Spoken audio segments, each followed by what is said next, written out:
Welcome back to another episode of TVGP's Game Club. It's the third Saturday of the month. I say confidently, hoping that that's true.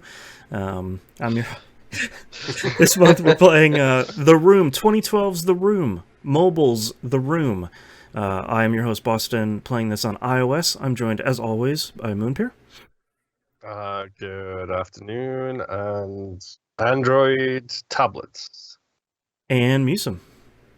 Steam Deck. Ah, there we go. Yeah. Ooh, all right, yeah.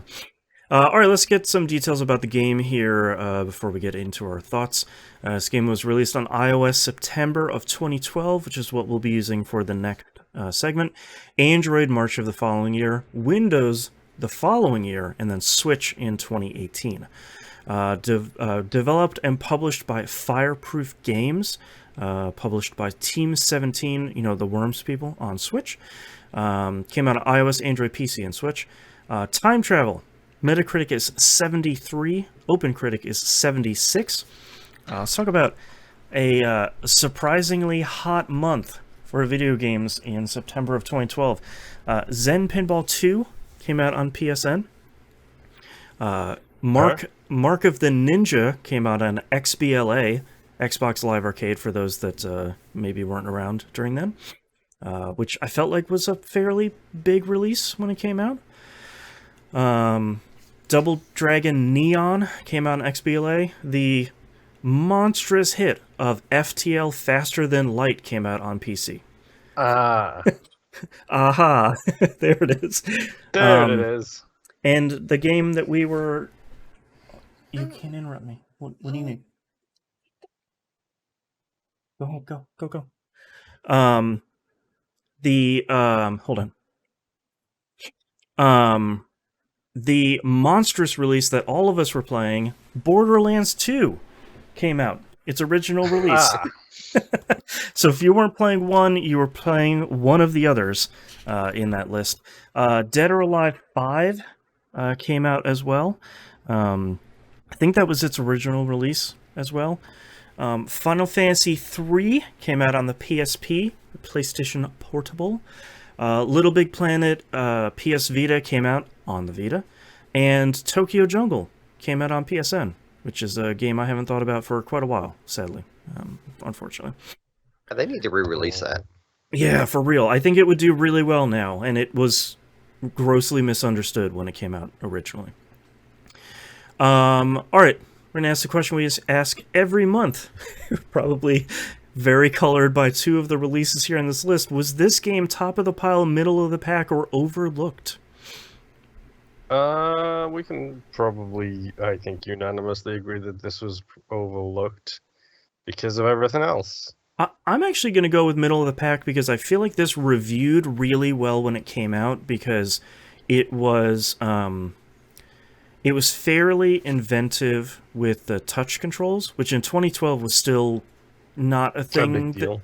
Yeah, like it wasn't like you're swiping to turn something around. You know, it was a lot of like Fruit Ninja and Cut the Rope were still pretty big, and that was largely like we're doing one motion as opposed to doing multiple motions. So I think from a not like a gimmick standpoint, because that feels mean, but from like a freshness standpoint, I feel like that would have done pretty well. But I think it was a lot of like, yeah, I could play The Room or I could play Borderlands 2 with three of my friends. You know, like I don't think there was a Borderlands as well.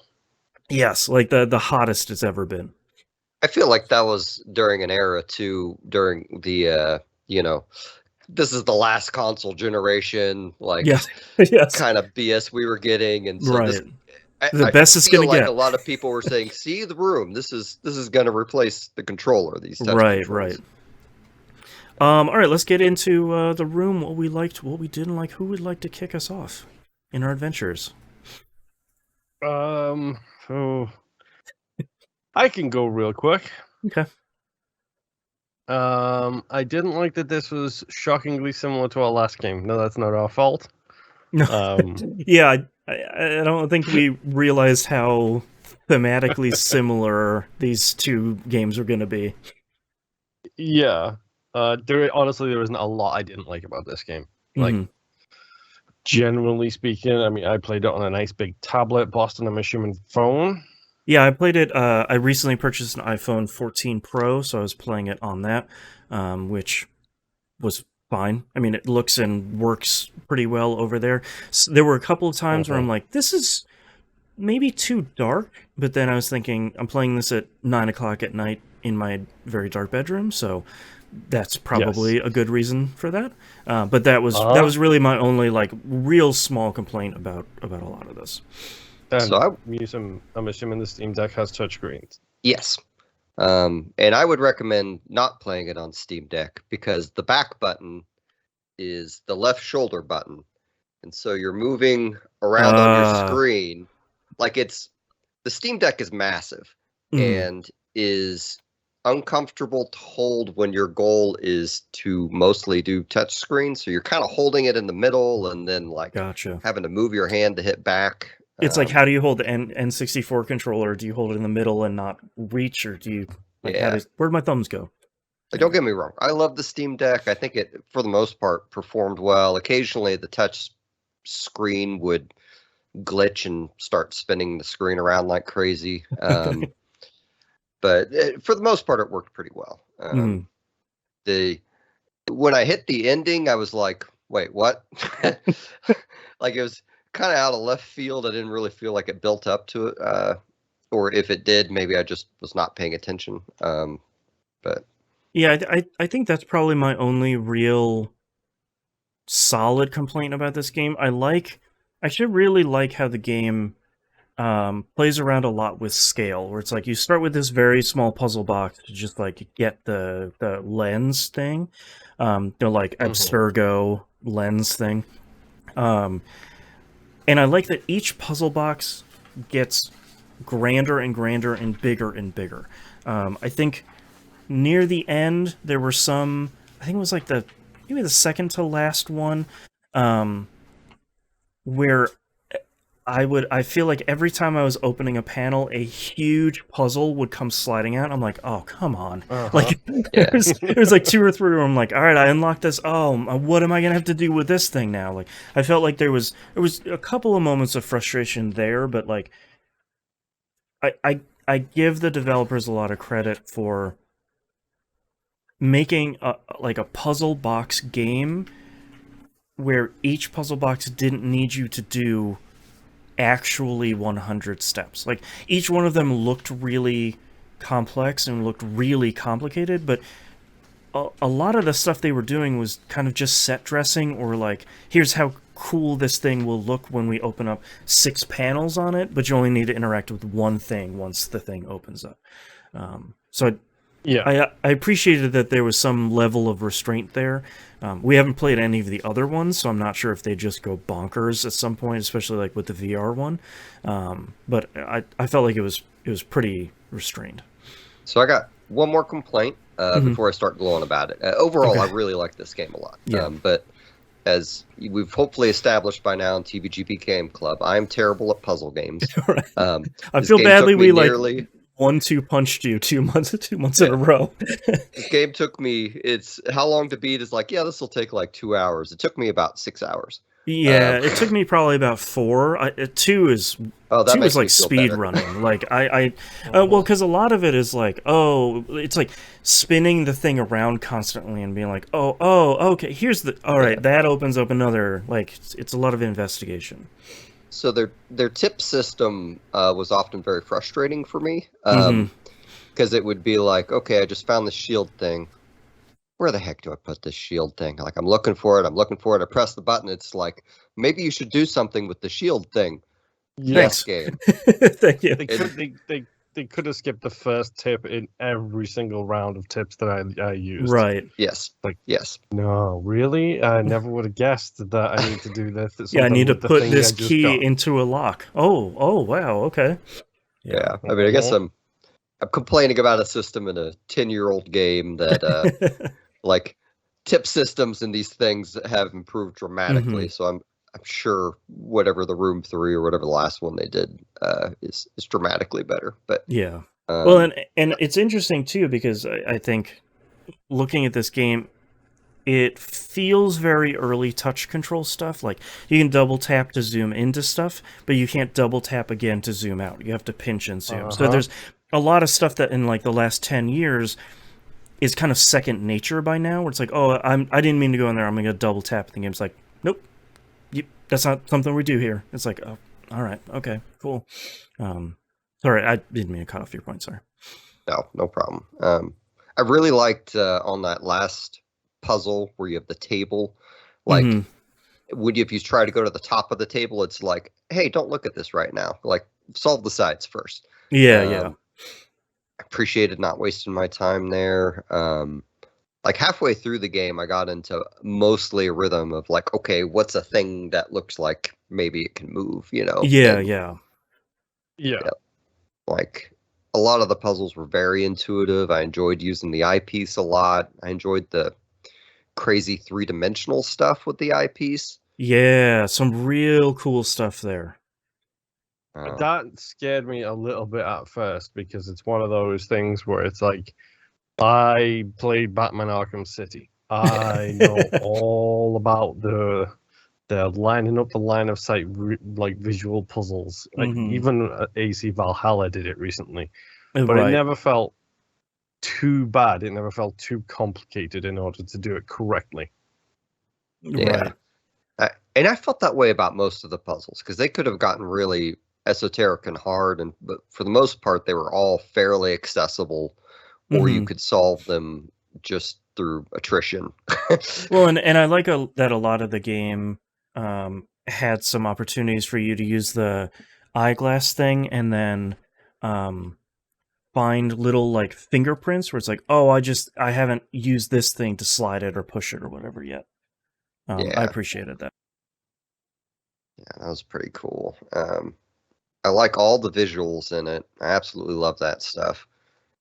Yes, I really like the music as well. Yes, like was pretty solid throughout, especially when you get that piano near the end and you have to play the actual theme to the game is kind of cool. A real nice touch. So in my infinite wisdom, I started the game last night, right? So I'm playing it, and I'm like, I'm playing on the Steam Deck. I'm going to put something on TV while I solve puzzles. So here, my whole friends list is talking about this show called Watcher on Netflix. So I put that on. And then that combined with this game, I was just like, there's someone in my house. I have to stop. Something has to change here. I'm getting too freaked out. I think my only issue too here at the end, it's such a small issue that I'm really not upset about it, is I kind of like the idea of where the story went, where this guy finds the fifth element. He finds this null element and like drives himself crazy about it. That's right. And then eventually like opens a portal in Stonehenge, which was kind of fun. And then my only frustration is the game just really having a hard stop there at the end of like, plenty more rooms in this house. And I was like, that's a cool way of selling the fact that you have sequels, but for the ending of this, it's a little bit kind of abrupt. Yeah. I mean, they had like videos in previous portions of the game, and you're just going to give me a blank white screen with being like, congrats, you made it to where I'm stuck too. Right, and it makes sense when I was looking at the development of the game. They were working on making game assets for other companies, and they said like, well, we got a team of people here. Let's just try making like a very small mobile game using native mobile controls with a very, very, very small budget, and let's see how that does. And then they sold like 6 million copies. So like they did really well, and I think they did a really cool job with working with basically nothing. And it's a really cool game, but I feel like I wish there was like a little bit more. They kind of built up this whole story, which I surprisingly got interested in, and it kind of just didn't do anything in the end. Yeah. Like plot wise, I think it was interesting, intriguing, but I was never there for the plot 100%. I was just like, for sure. Okay, sure. Like, give me a basic guided study on this. That's absolutely fine. But I'm here for the puzzles, for the sweet, flicking the switches and changing the codes and everything else. Yeah. And like, this is old enough. I had difficulty reading a lot of the text. I don't know if you guys had that issue on phones. Like, they were, especially like the tip text, I could barely read. Like, on phone, it was pretty small. Yeah, and then like the letters, like I really wish it would do the video game thing where you open the letter and you press another button and then you just get a straight up text font. Yeah, like the Times New Roman font, like, yeah. Exactly. So like I missed a lot of the letters. Like I caught the null element stuff, and at one point I guess he was hoping to summon Astaroth. Right, which is like a really wild turn of it's like, well, let's bring him over, and it's like, I don't okay, sure. It did make me wish that the Hellraiser people would hire these people to make them a Hellraiser game. That would be really good. That'd be great. Yeah. Man. There's a license that has not had enough respect in the video game industry. That last movie really made me want a video game because it was a lot of running around solving puzzles in a mansion. And then playing the room is like, man, I guess, I had COVID a week or two ago. So like all I've done is watch TV and play Steam games. So my brain is entirely in horror movies at this point. Right. Now I also know why you think there was somebody in your house, because you haven't left it. Pretty well, yes. I left it this week, but yes, I was trapped in it for 2 weeks. Right. Anyway. Oh, man. I like the game a lot. I love moving all the touchscreen control stuff, and moving the pieces around felt really good. Like, I've gotten the impression a lot of people have paid homage to this and put this in their games and stuff. I just never play touch control games or games on my phone or anything. So for me, it was still a fairly new and innovative experience. Most of the things I'm playing on my phone are like anime styled gacha games, so like the idea of like spinning a puzzle box around is still like, ooh, all right, yeah, this is cool. It's 360, all right. So Moon, what are your final thoughts here for The Room?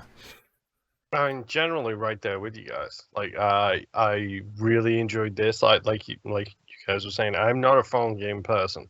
The only time I play games on my phone is when I've got my controller attached and I'm playing Game Pass. Right. So, of course, that's what I'm going to use my phone for. Intuitive, it looked great. Like, it was shockingly good looking for a game that, like, came out as long ago as it did. Like, everything was clean.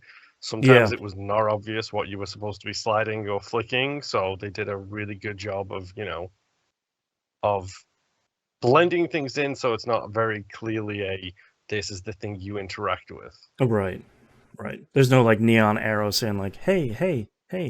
But I think it was great. I think I enjoyed it. I didn't feel frustrated most of the time by the controls, which is really, really rare for me. But it felt good. It looked good. The puzzles it did that thing puzzle games do, where when you solve it, you feel like a genius. And when you fail to solve it, you still feel smart because you missed quite a complicated thing. Yeah. So I'm all for that kind of stuff. And I gotta say, I'm in the same boat too. I really appreciate this game for not overstaying its welcome. Like I cleared it in 4 hours or so, and I feel like by the time I was done with that last puzzle, I was like, all right, that was the perfect length. I probably could have done more puzzles in this game, but I don't need to right now, and I was left pretty happy with the entire experience. So yeah, I really enjoyed this way more than I thought I would. So there's a reason why it was so popular, and there's a reason why it sold a bajillion copies. And it's nice to play a game like this every once in a while. It's like, yeah, that was popular and famous for a reason, and influential for a reason. It's just well made. I will be potentially thinking about getting the sequels, because they're all like this was $1. The sequel is $2. The third one is $3. The fourth one is $4. So yeah, it's like, and I know they have a VR one that's out. I think that's only a couple of dollars, Oh yeah. and it's pretty cheap. All right, let's talk about our next game. Our next game is going to be Immortality, made by Sam Barlow's team, that just released this year for PC and Series consoles. Also coming out Android, iOS, and Mac, but at the time of recording, it's not out quite yet. And it is currently on Game Pass. So we're going to be talking about that next month. We're going to talk about Immortality. Thank you very much, everyone, for listening. We'll see you all next month. Bye. Bye. Bye.